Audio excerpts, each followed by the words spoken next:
I'm going to make sambar, South Indian sambar, and that too with the vegetables that are homegrown. These are freshly harvested this morning. I'm so excited and I would like to share with you how I make South Indian sambar from farm to cooking to table. So without any further ado, let's get started. The vegetables basically used for sambar recipe is optional. I am using bottle gourd from the garden and ridge gourd, mint leaves and curry leaves and one aubergine. And also I'm using shallots. So I'm using more shallots here, almost like 13 shallots for 2 cups of. I have pre-soaked these lentils for almost like 1 hour, and the quantity I'm using is with this measurement. I've used 2 cups of lentils, and now I'm going to rinse the water off and add fresh water in and boil the lentils with the vegetables. In this pressure cooker, I'm using Tefal pressure cooker. I'm going to boil the dal in this dish, and also on top of it, this fits perfectly fine with this one. I'm boiling the vegetables as well separately.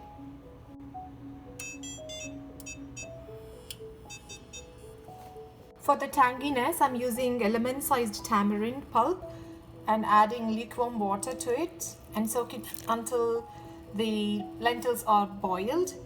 Then we are going to use the pulp for the sambar recipe. Whilst the lentils are getting boiled in the pressure cooker, I would like to share with you how I make sambar powder. Usually for all the sambars and for rasams, I make my own powder, homemade sambar powder. I've already shared a video on specifically one style of sambar powder. I'll leave the link in the description box for you to check them out. But today, with a slight variation, I'm going to make sambar powder, and also at the same time I'm going to share with you how I make sambar. For sambar powder, I am using 3 tablespoons of chana dal, 2 tablespoons of urad dal, 50 grams of dhania or coriander seeds, and this is called stone flour. You will get it in Indian stores or in Amazon. I got this from Amazon and it looks like that. This one I don't really miss in my masala powders, especially for sambar powder. This adds a lot of flavor to the sambar.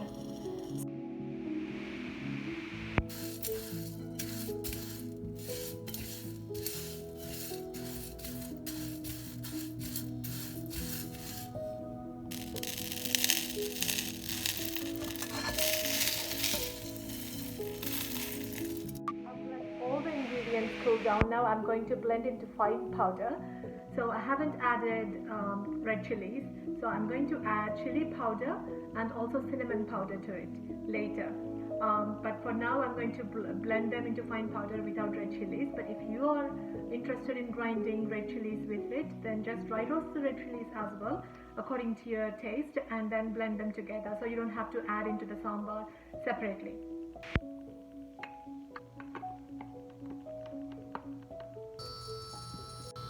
When the oil is hot, I'm adding mustard seeds, chana dal, jeera, turmeric powder, last but not least asafoetida or hing, a fair bit of it. I love hing flavor in the sambar recipe. Now I'm adding curry leaves, mint leaves, and then I added the juice of tamarind pulp. So that the only reason why I added it now is the tamarind will be a little bit cooked in it, and you won't have that raw taste. That's why I'm adding in at first. Boiled lentils, boiled vegetables, all together. These are already boiled, so it doesn't require that much of boiling time. So that's why I added tamarind pulp first, so that you don't have that raw taste, because all these vegetables are already boiled and lentils are also boiled, so you will have that evenness to the recipe. Once this is cooking in medium heat or medium to low heat, I'm going to take you to the garden and let's see how the garden is doing.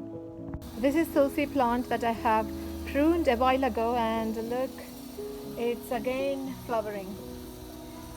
If the temperatures are too hot, tulsi goes to the seeding stage, so it's important to pinch those flowers off for the bushier plants.